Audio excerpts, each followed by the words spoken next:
ఇగో చూడమ్మా, కేజీ ఇది చికెను.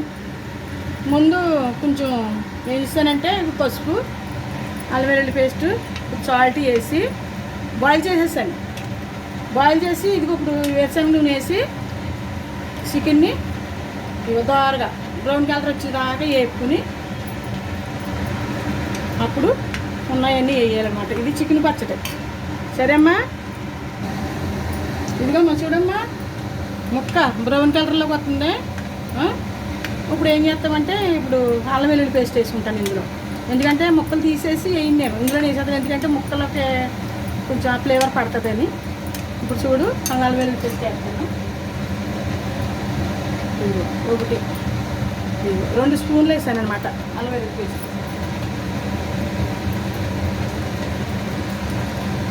వేసి ఇదిగో అల్లం వెల్లుల్లి పేస్ట్ పచ్చివాసన పోయే వరకు కూడా వేపుకోవాలి. వేపిన తర్వాత నూనె వేస్తాను. చూడండి, అల్లం వెల్లుల్లి పేస్ట్ కూడా బ్రౌన్ కలర్లోకి వచ్చేసింది. ఇప్పుడు స్టవ్ ఆఫ్ చేసేసి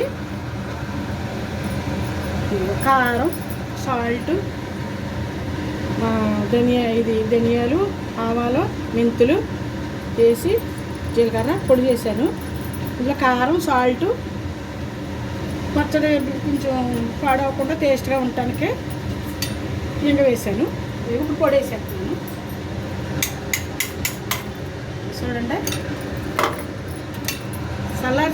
ఈ స్టవ్ కట్టేసి వేసుకోవాలి. ఎందుకంటే ఇప్పుడు కారం ఉంది కదా, ఇది మాడిపోతే మళ్ళీ ఇది ఏం అవుతుందంటే మాడుకొని వచ్చేస్తుంది పచ్చడి.